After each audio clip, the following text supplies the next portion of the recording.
Hi everyone, Sandra Duran Wilson here, and welcome back to this week's Mixed Media Soul Sparks. And last week I left you with gluing a bunch of pieces on paper, and that's what I did too. And this week I'm going to show you some tricks to finding composition and what you might do with some of these leftover papers. And if you're anything like me, you have lots of little leftover bits and pieces of paper. And what a great way to use them up and to find some new compositions.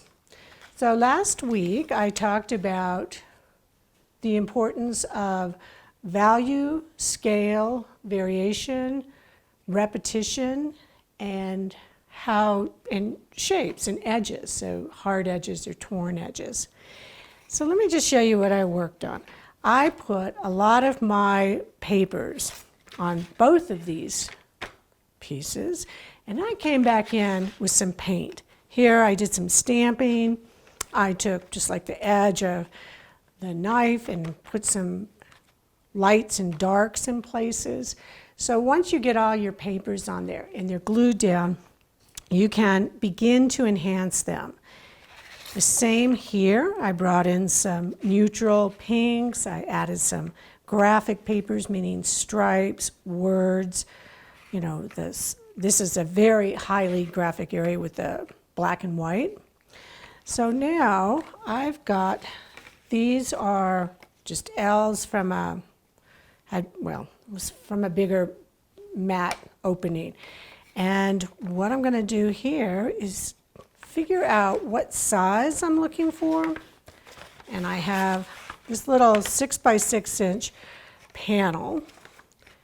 And I'm going to take this and tape this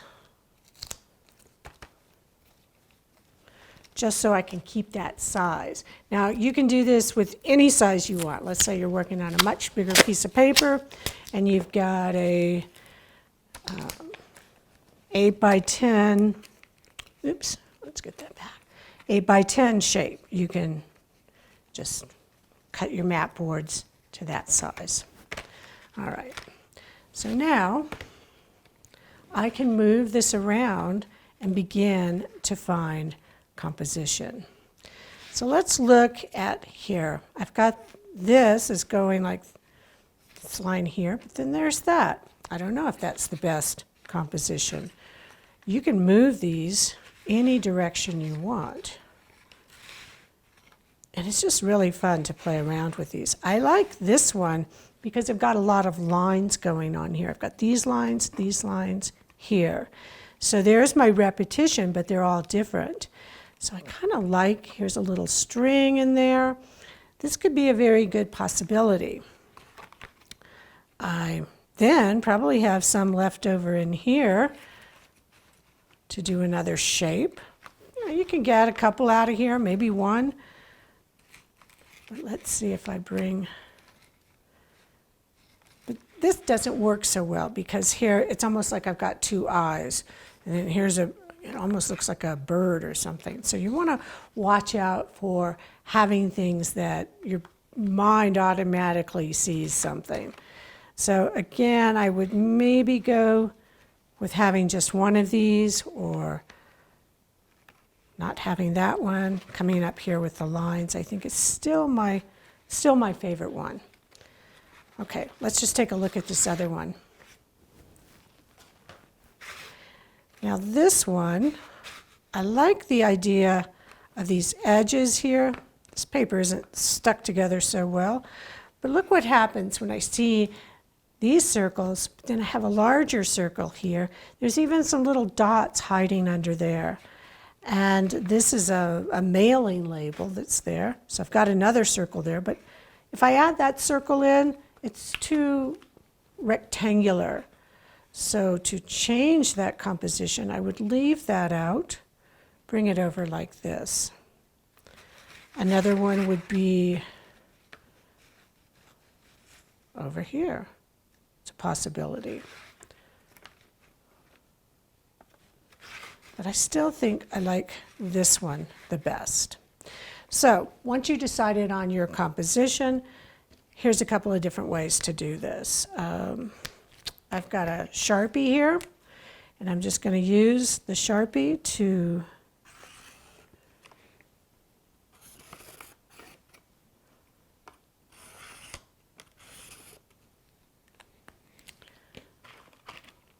see if we, now these are pit pins, so I'm just going to use this to go over the black area. See if I can show up a little more. Yeah, it's okay.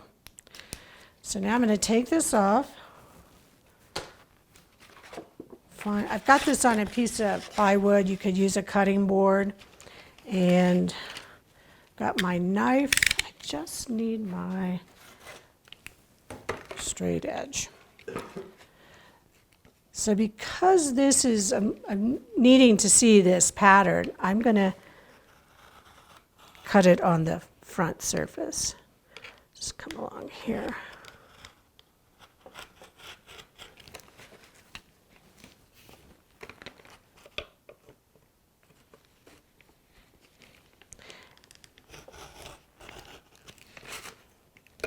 Now if you don't get it perfect, that's okay, because we're going to actually glue this onto that little panel.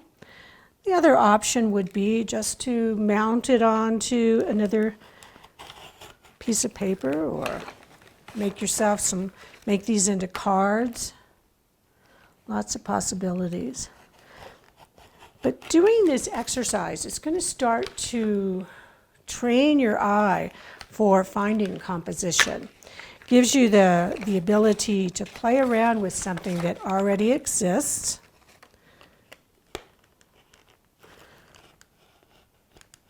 There we go. All right.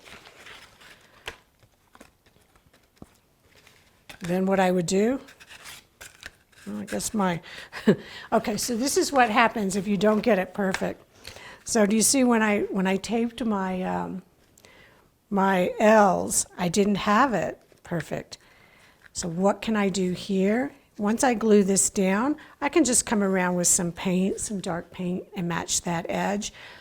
I think the best way to avoid that issue is to, let me just show you back on here. It's to find your composition. Let's just say I'm going to go back over here with this one where I liked the stripes. Then I'm going to put this back in, and you see where it just wasn't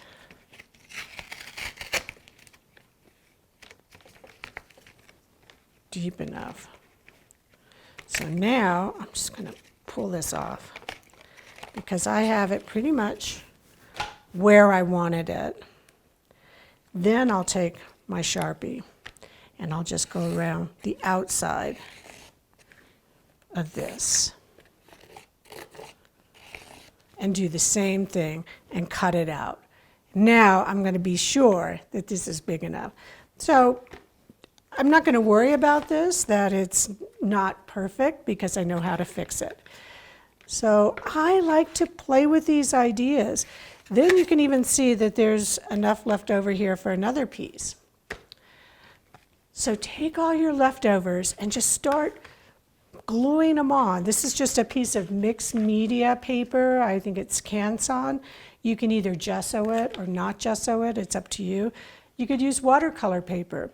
Glue everything down, let it dry, come back in and just play with some paints. You can even use some of these markers, Sharpies, whatever you like. I find that I can add color after I get my composition out, but I wanted to create some high contrast value areas here.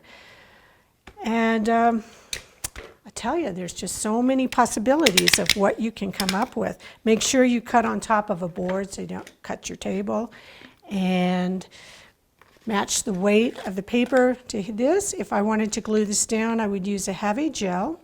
And the other thing I would do is once I got this glued down, I would put a piece of plastic wrap on top and then put a really heavy book and weight it down and let it stay there for maybe a couple of days. And that is going to make sure that it's not going to be buckling. So have fun finding your composition. Take all those leftovers and just put them willy-nilly and see what you find. And I want to invite you to come join me in the subscription service of Mixed Media Soul Sparks. You can get all the information at the link down below, Awakening Your Creative Soul.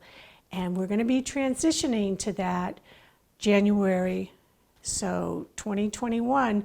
It's going to go to subscription. You're going to have all the other videos from 2020 to continue to watch. But I'd love to have you come join me. So thank you, and I'll see you next week.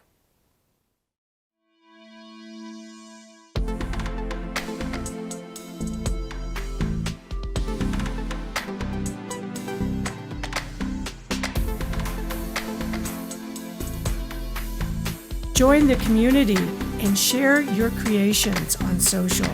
Use the hashtag Mixed Media Soul Sparks. I look forward to seeing your comments in the comment section.